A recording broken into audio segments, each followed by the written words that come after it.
Daniel chapitre 11. Et moi, la première année de Darius, le Mède, j'étais auprès de lui pour l'aider et le soutenir. Maintenant, je vais te faire connaître la vérité. Voici, il y aura encore 3 rois en Perse. Le 4e amassera plus de richesses que tous les autres, et quand il sera puissant par ses richesses, il soulèvera tout contre le royaume de Javan. Mais il s'élèvera un vaillant roi, qui dominera avec une grande puissance, et fera ce qu'il voudra. Et lorsqu'il se sera élevé, son royaume se brisera et sera divisé vers les 4 vents des cieux, il n'appartiendra pas à ses descendants, et il ne sera pas aussi puissant qu'il était, car il sera déchiré, et il passera à d'autres qu'à eux. Le roi du Midi deviendra fort.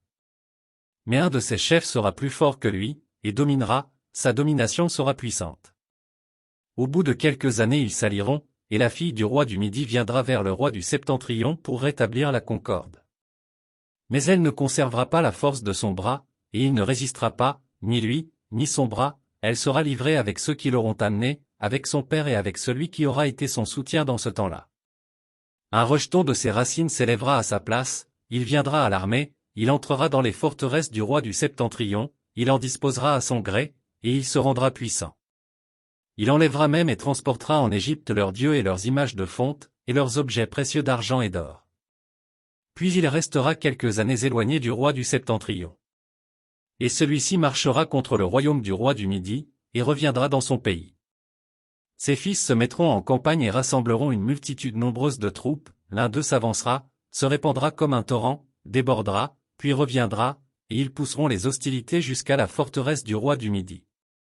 Le roi du Midi s'irritera, il sortira et attaquera le roi du Septentrion, il soulèvera une grande multitude, et les troupes du roi du Septentrion seront livrées entre ses mains.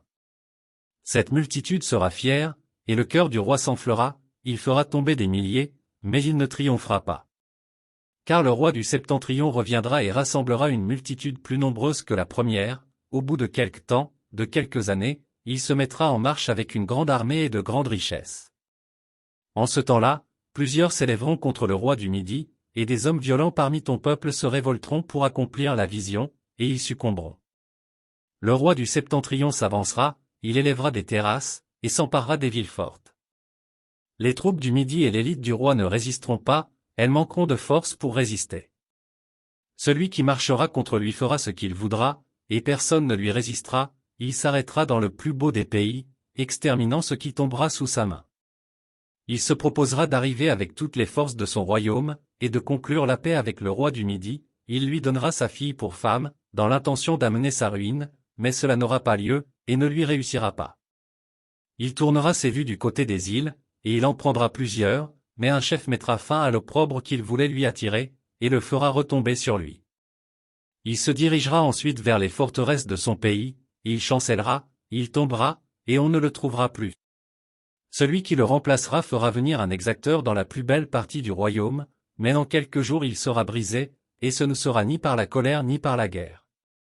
Un homme méprisé prendra sa place, sans être revêtu de la dignité royale, il paraîtra au milieu de la paix, et s'emparera du royaume par l'intrigue.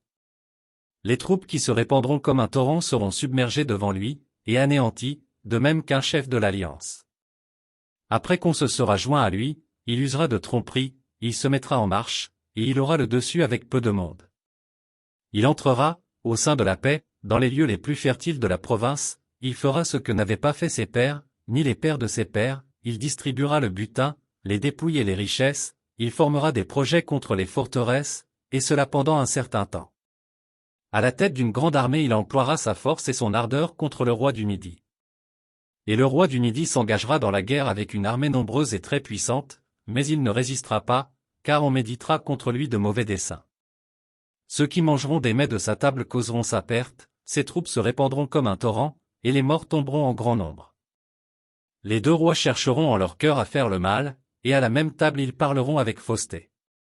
Mais cela ne réussira pas, car la fin n'arrivera qu'au temps marqué. Il retournera dans son pays avec de grandes richesses, il sera dans son cœur hostile à l'Alliance sainte, il agira contre elle, puis retournera dans son pays. À une époque fixée, il marchera de nouveau contre le Midi, mais cette dernière fois les choses ne se passeront pas comme précédemment. Des navires de Kittim s'avanceront contre lui, découragé, il rebroussera. Puis, furieux contre l'Alliance sainte, il ne restera pas inactif, à son retour, il portera ses regards sur ceux qui auront abandonné l'Alliance sainte. Des troupes se présenteront sur son ordre, elles profaneront le sanctuaire, la forteresse, elles feront cesser le sacrifice perpétuel, et dresseront l'abomination du dévastateur. Il séduira par des flatteries les traîtres de l'Alliance. Mais ceux du peuple qui connaîtront leur Dieu agiront avec fermeté. Et les plus sages parmi eux donneront instruction à la multitude. Il en est qui succomberont pour un temps à l'épée et à la flamme, à la captivité et au pillage. Dans le temps où ils succomberont, ils seront un peu secourus, et plusieurs se joindront à eux par hypocrisie.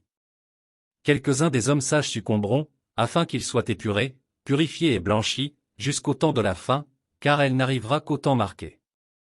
Le roi fera ce qu'il voudra, il s'élèvera, il se glorifiera au-dessus de tous les dieux, et il dira des choses incroyables contre le Dieu des dieux, il prospérera jusqu'à ce que la colère soit consommée, car ce qui est arrêté s'accomplira. Il n'aura égard ni au Dieu de ses pères, ni à la divinité qui fait les délices des femmes, il n'aura égard à aucun Dieu, car il se glorifiera au-dessus de tous. Toutefois il honorera le Dieu des forteresses sur son piédestal, à ce Dieu, qui ne connaissait pas ses pères, il rendra des hommages avec de l'or et de l'argent, avec des pierres précieuses et des objets de prix. C'est avec le Dieu étranger qu'il agira contre les lieux fortifiés, et il comblera d'honneur ceux qui le reconnaîtront, il les fera dominer sur plusieurs, il leur distribuera des terres pour récompense. Au temps de la fin, le roi du Midi se heurtera contre lui. Et le roi du Septentrion fondra sur lui comme une tempête, avec des chars et des cavaliers, et avec de nombreux navires, il s'avancera dans les terres, se répandra comme un torrent et débordera. Il entrera dans le plus beau des pays, et plusieurs succomberont, mais Édom, Moab, et les principaux des enfants d'Ammon seront délivrés de sa main. Il étendra sa main sur divers pays, et le pays d'Égypte n'échappera point. Il se rendra maître des trésors d'or et d'argent, et de toutes les choses précieuses de l'Égypte, les Libyens et les Éthiopiens seront à sa suite. Des nouvelles de l'Orient et du Septentrion viendront l'effrayer, et il partira avec une grande fureur pour détruire et exterminer des multitudes. Il dressera les tentes de son palais entre les mers, vers la glorieuse et sainte montagne puis il arrivera à la fin, sans que personne lui soit en aide.